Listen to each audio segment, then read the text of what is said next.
All right, everybody, it's time to talk about My Friend's Little Sister Has an Infamy, episode 9. You know, I couldn't do it. I couldn't talk about it this weekend because of Black Friday weekend and all that work and such, so I didn't really get a chance to cover it.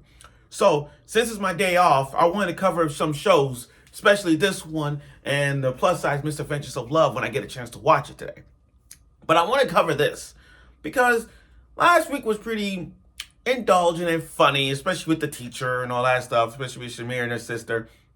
But now we're getting focused on the real rom-com attention between Uraha and Mashiro. And Akiteru is having a time of having bad times. You know, with his fifth floor alliance and Mashiro and Uraha, he can't even balance a rom-com. He can't even balance what he wants. Now, normally I would have picked a ship and say, okay, I'm with this person. Normally rom-coms, I really was like, when it comes to rom-coms, I always pick that one girl who's supposed to be ending with this, and we can see it coming. The writing's on the wall. We already know he's gonna end up with her, or she ended up with him. It's like that common trait. But when I look at Uraha and Mashiro, it's like those two are so cute. I can't decide who I'm with on right now. I can't. I don't even have a clear cut. I don't even have a clear cut of who is best girl. I really don't have that kind of hint. I don't have one. It's very tricky to decide who was this. But after watching this episode, there's more drama in this episode that to a point I can't even decide. Still, I can't. I'm not saying it was confusing, but there's so many like open mind. Everyone is open minded. Akiteru, Mashiro, Uraha, everyone was open minded in this episode, and everyone had a moment. So without further ado, let's get right to this review. Okay, so how do I begin this off topic here? How do I begin episode 9 review with a little bit of something? Well, let's start with this. Akiteru, I don't hate him. I don't think him as annoying. I think of him as he's not thinking of a girl's heart. He's not understanding a girl's feelings. Not one bit. And that's good. That's okay. That's okay because this is one of those rom-com basics as well. You know how the guys don't see how the girl's feelings are. Don't really see that. This is one of them. This is one of them. This is one of those times. And Uraha problem has been not understandable as well. Ever since that confession, it's like she's holding up these undeniable things. Now, she's been holding up these kind of emotions since that text. And that's why her voice acting in this episode hasn't been that settled. Sorry. Has not been settled. So she kind of playing the role of trying to act like nothing ever happened. Trying to be friends with Mashiro. Okay, you got friends with Mashiro, but you're not telling her your true feelings. And this is one of those, like, I'm getting married to a girl I hate in class moments. You know, you got Akine, and then you got the girl, you got the gal, and then you're trying to hide their feelings for them, but they try not to play it off. That's what it is. So, at this part. And it was really good until the beginning of this was just off the wall here, because I'm just going to play this scene. This scene was so effing stupid. The words that Uraha mentioned to Mashiro, because again, Mashiro doesn't even know that these two are gonna meet together. They don't know that Mashiro don't even know that Akiteru and Uraha got the secret hangout when she do all the voice acting. And nobody doesn't know that she's part of the Fifth Floor Alliance. They don't know that she's not part of the Fifth Floor Alliance, but she does the voice acting. There's like secrets there. But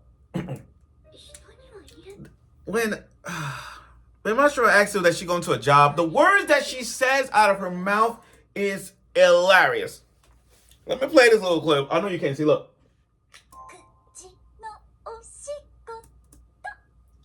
She told Mashiro, I'm going to a job and it's involved using my mouth. Okay. This is the time when I say this. What a way to start off this with a little funniness. I got a job using my mouth. I mean, there's a lot of things a job that requires using your mouth. I mean, there's licking the mail, there's licking the stamp, There's a job being a taste tester. I mean, there are a lot of plethora of things to do with your mouth. I mean, the job. I'm sorry, I'm going out of context, but still, that's kind of funny when she said this involves using my mouth. And there's the other parts is we don't want to bring it up because I don't want to get in trouble. But my point is, there are a lot of jobs to do with their mouth which we don't want to bring up, but that's it. Now, Mashiro's thinking dirty thoughts, and she asked her to join in. Mashiro and Akiteru doing their jobs with their mouth. I think that's going to be one of those fantasized Rule 34s that everybody's going to be thinking about right now. There's going to be, that comment that she said, I guarantee you, 9 times out of 10, there's going to be some doujin artists who are going to use that word, use this scene, and then make it into a doujin. How much you want to bet that? How much you want to bet that? But I rest my case. But again, that was the opening scene to start off with just having that kind of like my Uraha little gal-friendly Mashiro moment involved using her mouth and all that kind of dirty thoughts right there. Very dirty-minded, by the way, by Mashiro, and very cunning by Uraha using that mouth as a job. Really funny. But we all know in real life that's just for voice acting. She's just toying with her. Anyway, back to this. So Uraha and Akiteru are now going to meet up at that usual secret hangout to practice do their voice acting. And Otoi, here's the thing about Otoi, Uraha's best friend, Otoi, I like her. She's another candidate for best supporting character because, first of all, she's not even in this kind of relationship, but she supports Uraha. And And the fact that her payment involves sweets. Her payment is sweets. Not money. We're not talking about money. We're talking about sweets. Like, sweets, like, oh, here's a honey bun. Oh, but she don't want that. She wants those fancy payments of sweets, like Cheesecake Factory payment or Juniors or anything involved those high expensive sweets that you could get to give Otoi. That's something. I like her. I mean, and lollipops. But again, she's smashable too.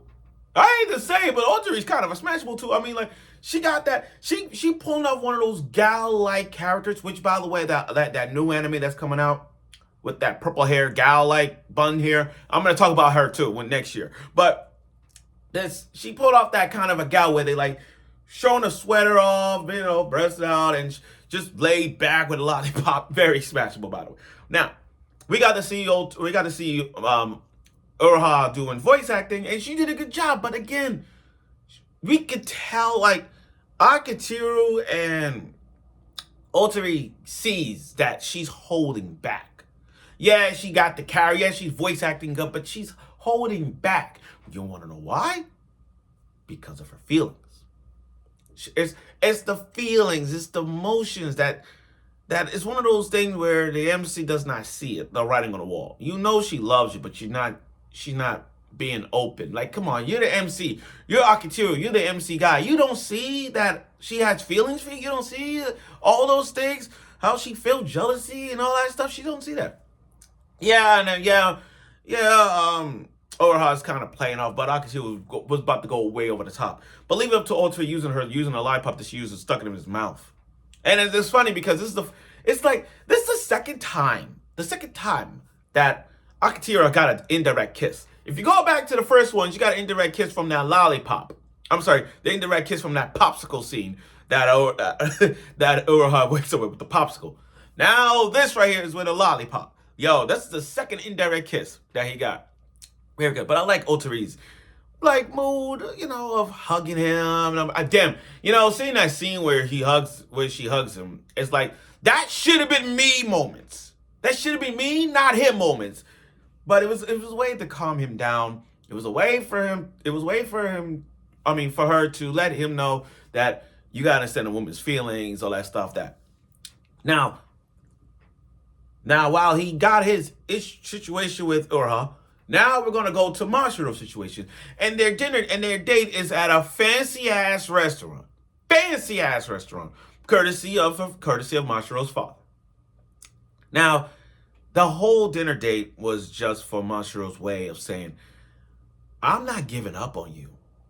You may reject me. It's one of those dinner dates where there's going to be some confessions or rejections. And Mashiro sees it like this is going to be rejection, but she ain't going to give up on it. She ain't going to give up on Aki. Not one. She ain't going to give it up on that. This is a way of saying to her, look, Mashiro feels the same way. I feel the same way. But I'm not giving up on you. I am not giving up on you. You're the reason that I'm still here, and you're the reason I got a friend or whatnot. To a point where Mashiro is basically saying, look, I'm not battling for second place. I'm doing this. I will make sure you fall in love with me. Not like Rent a Girlfriend when Ruka fumbled it and say, I'm okay being second. Nah, you see what I'm saying? The only difference is Mashiro is confident that she ain't giving up. She don't want to be second. But now that Mashiro opened up her feelings to Aki got to think about who he wants to be with. Now again, with Uraha and Mashiro both have these sort of love rival going on with Aki added to the mix. It's hard to say that for me, I can't decide who I'm going to be with. I can't decide. Like, part of me wants Uraha and Aki to be together because, the teasing Nakatora-ish that Uraha has, and Aki has helped Uraha become who she is. Yeah. But on the other hand, it's like, that one, with Mashiro, it's like, yeah, that's your cousin, but not saying it's wrong, but it's like Mashiro has kind of stepped up and developed because of him. So as a result of that, it's kind of needing new ideas. But overall, though, this episode was kind of basically showing how a woman's feeling needs to be. They all hiding up their feelings, but it makes you wonder what Aki's choice is going to be. Because he's focusing so much on his fifth floor alliance that he's holding so much in his fifth floor alliance that he's not really putting any more work with Uraha and Mashiro. And that's what it is. It's like their feelings are so tied up to this bind with his fifth floor alliance that he can't decide what he wants. But we'll see where this goes. So thank you for watching my review. I look forward for next week's episode of it. Hopefully I got time to watch it or get time to do it, but we'll see. So thank you for watching.